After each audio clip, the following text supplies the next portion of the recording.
وہ کبھی نہیں جاننا چاہیے کہ میں زندہ بچ گئی۔ خوف، بقا اور انصاف کی کہانی رات عام راتوں سے زیادہ سرد تھی۔ گلیاں سنسان تھی، جیسے پوری دنیا سو چکی ہو۔ اس وقت میری عمر صرف 7 سال تھی، اتنی کم کہ مجھے لگتا تھا دنیا محفوظ ہے، لیکن اتنی بڑی بھی کہ خوف کا بوجھ پہچان سکوں۔ میں اپنے چھوٹے سے بیگ کو مضبوطی سے تھامے گھر کی طرف جا رہی تھی کہ اچانک ایک گاڑی میرے قریب آ کر رکی۔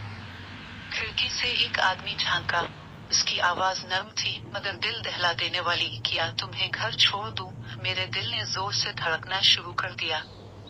اندر سے ایک آواز نے کہا، بھاگ جاؤ، لیکن اس سے پہلے کہ میں کچھ کر پاتی، سب کچھ بدل گیا۔ جب آنکھ کھلی تو میں گلی میں نہیں تھی۔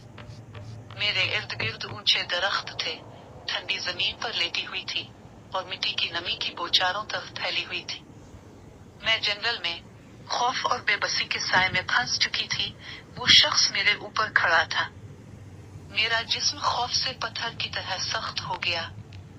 اندھیرا میری سوچوں پر چھا گیا اور میں بے ہوش ہو گئی، مگر تقدیر نے میرے لیے کچھ اور لکھا تھا۔ گھنٹوں بعد ہوش آیا تو میرا گلا خشک تھا، جسم کمزور، اور رخسار پر زمین کی ٹھنڈک محسوس ہو رہی تھی۔ میں نے دیکھا کہ وہ شخص جا چکا ہے۔ اس نے سمجھا کہ میں زندہ نہیں بچوں گی، یہی اس کی سب سے بڑی بھول تھی، اور میرا معجزہ، کمزور ہاتھوں سے میں نے خود کو گھسیٹا۔ دل ہی دل میں بار بار کہتی رہی، خاموش رہو، چھپے رہو۔ اگر اسے پتہ چل گیا کہ میں زندہ ہوں، تو وہ واپس آ جائے گا۔ جنگل بے انتہا لگ رہا تھا۔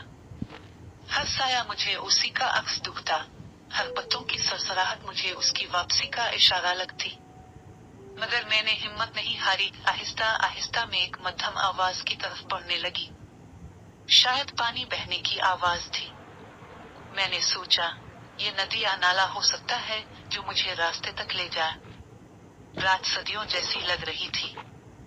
جسم ٹوٹ رہا تھا، مگر اندر سے ایک آواز بار بار کہہ رہی تھی، بے ہمت نہ ہار، زندہ رہ۔ آخر کار سورج کی کرنیں درختوں کے بیچ سے چھن کر زمین پر اترے۔ میری آنکھوں کے سامنے سڑک آئی۔ میں لڑکھڑاتی ہوئی سڑک پر پہنچی اور گر گئی۔ کچھ لمحوں بعد ایک گاڑی رکی۔ دھندلی آنکھوں سے میں نے دیکھا کہ ایک عورت میری طرف دوڑ رہی ہے۔ اس نے مجھے اپنی گود میں لپیٹ لیا اور روتے ہوئے کہا، راخے دی، یہ زندہ ہے۔ کس دن میری زندگی بچ گئی۔ لیکن بقا میری کہانی کا آغاز تھا، اختتام نہیں۔ سال گزرتے گئے، مگر اس رات کا خوف کبھی نہ گیا۔ ہر دروازے کی دستک، ہر اجنبی سایہ، ہر خواب سب مجھے اس لمحے میں واپس لے جاتے۔ وہ آزاد گھوم رہا تھا، جیسے کچھ ہوا ہی نہ ہو۔ اور میں اپنے زخموں کے ساتھ زندہ تھی، مگر دنیا میرے سچ پر شک کرتی رہی۔ انصاف میرے لیے بس ایک خواب تھا، مگر میں نے خاموشی کو قبول نہ کیا۔ میں نے اپنی کہانی بار بار سنائی، چاہے لوگ یقین کریں یا نہ کریں۔ میں جانتی تھی میرا سچ میری طاقت ہے۔ میں نے ان سب کے لیے بولنے کا فیصلہ کیا جو کبھی بول نہ سکے۔ آخرکار برسوں بعد نئے شواہد سامنے آئے۔ اس بار وہ بچ نہ سکا۔ مقدمہ شروع ہوا تو میں عدالت میں کھڑی تھی۔ میرا وجود کانپ رہا تھا، مگر میری آواز کانپ نہیں رہی تھی۔ میں نے اس کی آنکھوں میں دیکھ کر حقیقت سنائی، صاف، مضبوط، اور ناقابل انکار۔ انصاف آیا، دیر سے صحیح، مگر آیا۔